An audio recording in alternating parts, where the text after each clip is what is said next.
जय हिंद दोस्तों, स्वागत है आपके अपने YouTube चैनल जीएस एकेडमी में। दोस्तों, communication skill and personality development का पेपर होने वाला है आज 2 बजे से लेकर 4:30 बजे तक होने वाला है। पेपर कोड है आपका PSY 100। इसमें मोस्ट इम्पोर्टेंट 40 MCQs क्वेश्चन लेकर आया हूँ। अब देखते हैं प्रश्न संख्या 1 से। प्रश्न संख्या 1, किशोर मनोविज्ञान के जनक कौन है? इसका सही उत्तर हो जाएगा स्टेनली हॉल। प्रश्नोत्तर संख्या 2, विकासात्मक मनोविज्ञान के जनक कौन है? इसका सही उत्तर हो जाएगा जीन पियाजे। प्रश्न संख्या 3, अमेरिकन मनोवैज्ञानिक के जनक कौन है? इसका सही उत्तर हो जाएगा विलियम जेम्स। प्रश्न संख्या 4, आधुनिक मनोविज्ञान के जनक कौन है? इसका सही उत्तर हो जाएगा विलियम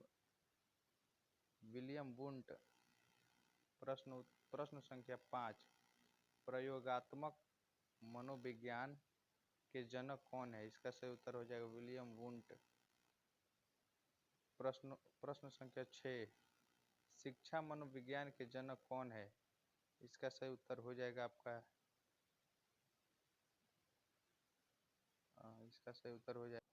थॉर्नडाइक हो जाएगा।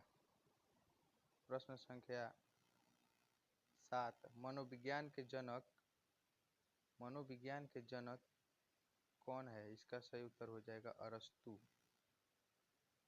प्रश्न संख्या 8, निम्नलिखित में कौन सी व्यक्तित्व की विशेषता नहीं है? इसका सही उत्तर हो जाएगा आपका व्यक्तित्व केवल। प्रश्न संख्या 9, एमंड कैटेल द्वारा कितने व्यक्तित्व कारक प्रस्तावित किए गए हैं? इसका सही उत्तर हो जाएगा 16। प्रश्न संख्या 10, जंगू के संदर्भ में मन का वह हिस्सा जो इंसान के पिछले अनुभव होता है उसे उसके द्वारा नामित किया जाता है। इसका सही उत्तर हो जाएगा सामूहिक अचेतन। प्रश्न संख्या 11, निम्नलिखित में से कौन सा उपकरण व्यक्तित्व के गहरे पक्षों का अवकलन करने के लिए सबसे उपयुक्त है? इसका सही उत्तर हो जाएगा वाक्य पूर्णतः परीक्षण। प्रश्न संख्या 12, अपनी काम प्रवृत्ति को बाहर की ओर व्यक्त करने वाले व्यक्ति के व्यक्तित्व का प्रकार होता है। इसका सही उत्तर हो जाएगा बहिर्मुखी। प्रश्न संख्या 13, गेस हू टेक्निक का उपयोग किसके अध्ययन के लिए किया जाता है? इसका सही उत्तर हो जाएगा आपका अंतर्वैयक्तिक के संबंध में। प्रश्न संख्या 14, टोलमैन के अधिगमन की संशोधित प्रणाली में कौन फ्रायड से लिए गए तरीके का प्रतिनिधित्व करता है? इसका सही उत्तर हो जाएगा भावाभिनिवेश निर्माण। प्रश्न संख्या 15, व्यक्तित्व संगठन की प्रकृति डैश होती है? इसका सही उत्तर हो जाएगा मनोवैज्ञानिक शारीरिक।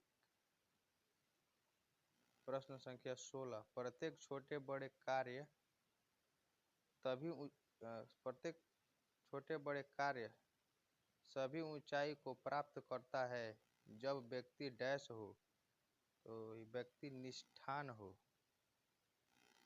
प्रश्न संख्या 17, जब आप हीन भावना से ग्रसित हो, तो इसका सही उत्तर हो जाएगा तो आपके अपने प्रयासों के पर्याप्त परिणाम नहीं मिलते हैं। प्रश्न संख्या 18, प्रेरकों की कार्यात्मक स्वायत्तता की अवधारणा किसने विकसित की है? इसका सही उत्तर हो जाएगा आलपोर्ट ने। प्रश्न संख्या 19, निम्न में से कौन सा लक्षण बहिर्मुखी व्यक्तित्व का नहीं है? इसका सही उत्तर हो जाएगा दीवारपरस देखने वाला। प्रश्न संख्या 20, व्यक्तित्व के अंतर्मुखता लक्षण किसके द्वारा प्रतिपादित किए गए हैं? इसका सही उत्तर हो जाएगा हेंस आइसेनक। प्रश्न संख्या 21, कम्युनिकेशन शब्द की उत्पत्ति है डैश है। इसका सही उत्तर हो जाएगा कम्युनिकेयर। प्रश्न संख्या 22, मौखिक संचार के लिए प्रयुक्त शब्दों के प्रकार हैं। इसका सही उत्तर हो जाएगा आपका सरल।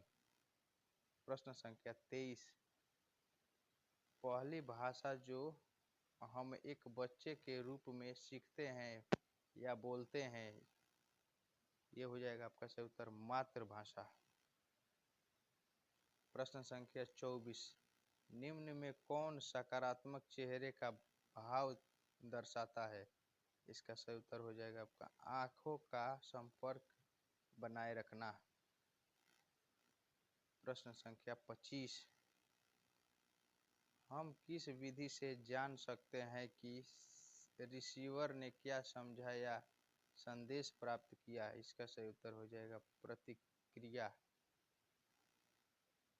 प्रश्न संख्या 26, मौखिक संचार में आमतौर पर किस प्रकार के शब्द का प्रयोग किया जाता है? इसका सही उत्तर हो जाएगा आपका इसमें नहीं दिख रहा है, आगे दिखेगा।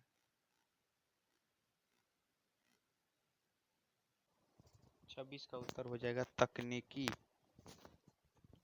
प्रश्न संख्या 27,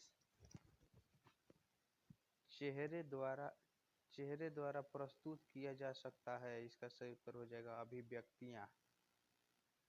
प्रश्न संख्या 28, संचार शब्द लैटिन भाषा के डैश शब्द से उत्पन्न हुआ है। इसका सही उत्तर हो जाएगा कम्युनिस।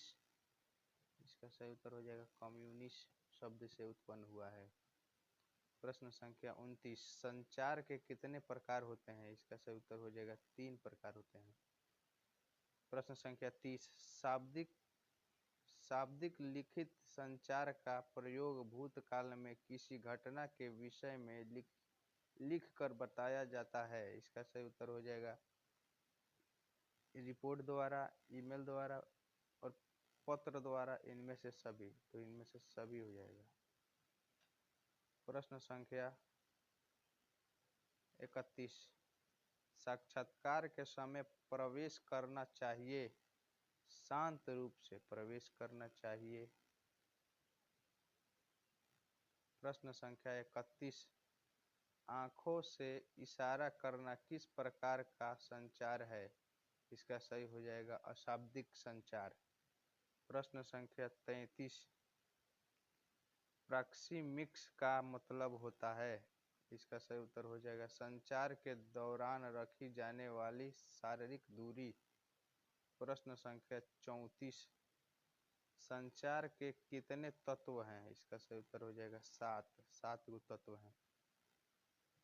प्रश्न संख्या 35, पृष्ठपूर्ति क्या है? इसका सही उत्तर हो जाएगा प्राप्तकर्ता की प्रतिक्रिया। प्रश्न संख्या 36, निम्न में से कौन सा अच्छा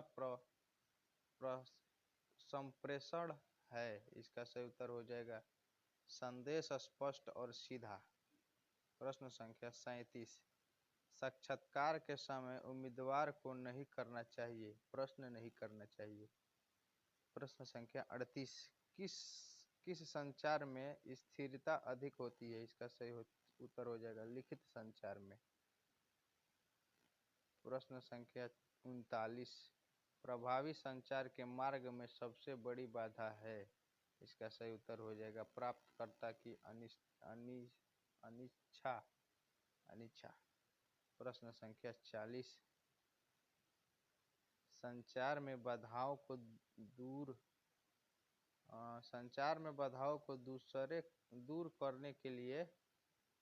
करने के उपाय से संबंधित है। इसका सही उत्तर हो जाएगा विषय ज्ञान माध्यम की स्पष्टता, तो ये हो जाएगा इनमें से दोनों, ये ए और बी दोनों हो जाएगा।